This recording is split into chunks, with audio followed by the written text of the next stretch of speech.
If you were a professional footballer and a new manager came in and told you that your team was the worst the club had seen in over 2 generations, what would you say? Would you be offended?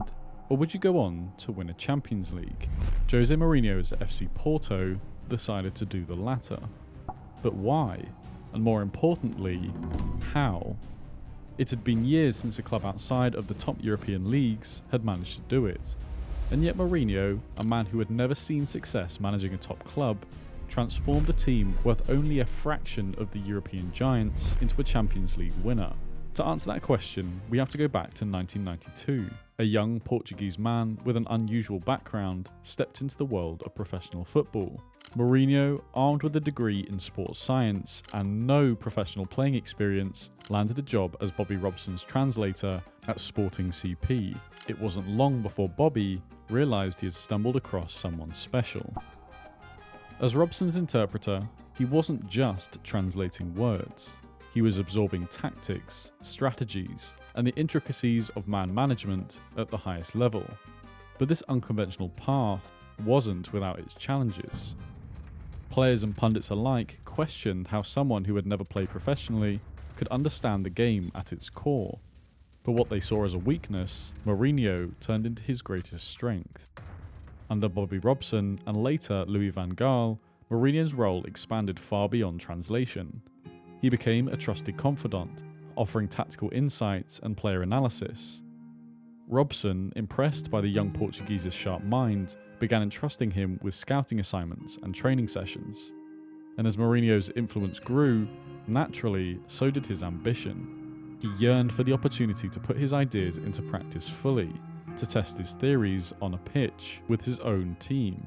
That chance would come sooner than anyone, including himself, expected, and it would launch one of the most remarkable coaching careers in football history. Imagine taking a team of cast-offs and journeymen to the brink of European football. Now imagine doing that with no money and little to no experience. This is the story of Jose Mourinho's first true test as a manager and the revolution that followed. When Mourihno arrived at Leiria in 2001, the club situation was dire. They were fighting relegation, operating on a shoestring budget that wouldn't even cover the top players' weekly wages. The task ahead seemed impossible, but it was the perfect situation for Jose to use everything that he had learned at Sporting, Barcelona and Benfica. He faced an uphill battle from day one. The squad was a mix of aging veterans and unproven youngsters. The facilities were basic and the expectations were rock bottom. But Mourihno saw potential where others saw problems. His tactical approach was a revelation. Mourihno implemented a high-pressing game, a rarity in Portuguese football at the time.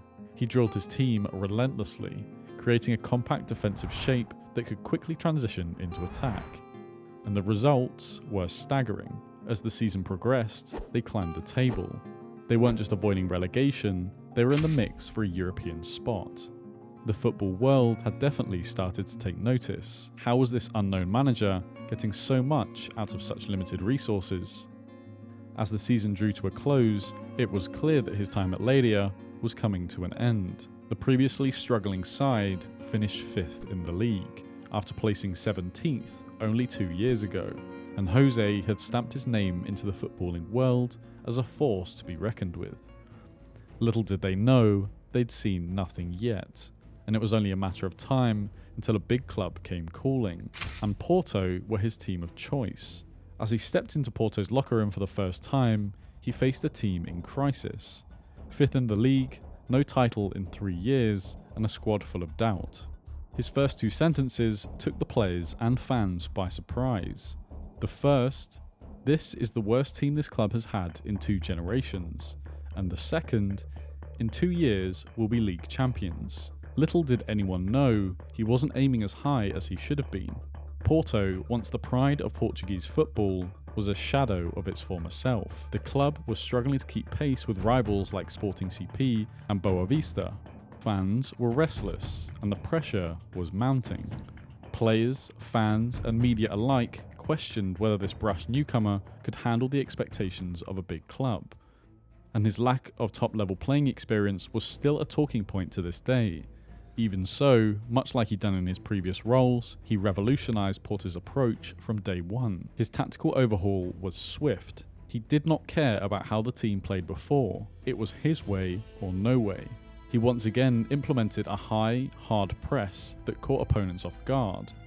Players like Leiria, once overlooked, became pivotal in setting the aggressive tone that he demanded. Other key players would become the backbone of his new look side: Ricardo Carvalho, Postiga, Alanchiev, and a recalled Jorge Costa, who would become his captain. He also made a series of budget signings to perfectly fit to his new model, such as the likes of Paulo Ferreira, someone who'd follow him to the clubs he went to after Porto.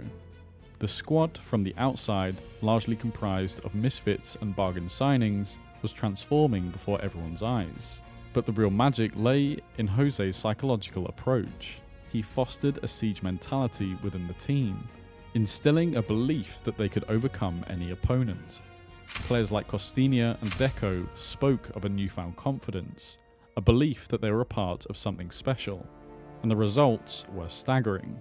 Porto's first full season under Mourinho saw them soar to the Liga title with a record 86 points out of a possible 102.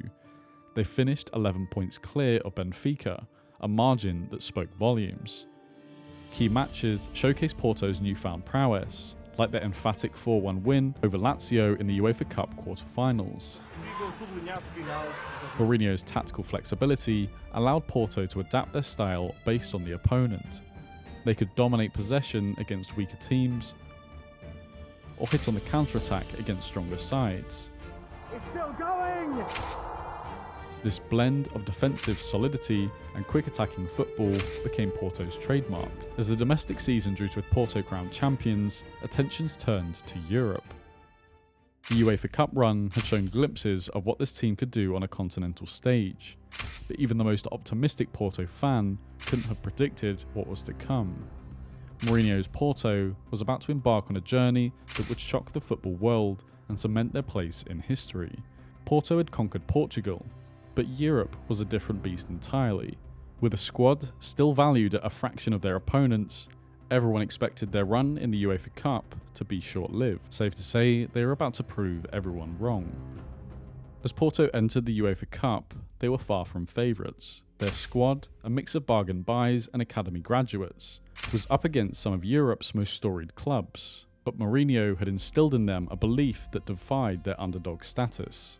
But their journey through the tournament was nothing short of remarkable. They dismantled Warsaw 6-2 on aggregate, thrashed Denizlispor 6-1, showcasing an attacking flair that caught many by surprise. But it was in the later rounds that Mourinho's tactical genius would truly show. The quarter-final against Panathinaikos was the test of Porto's resolve. After losing 1-0 at home, they faced an uphill battle in Greece. But Mourinho's men refused to give up.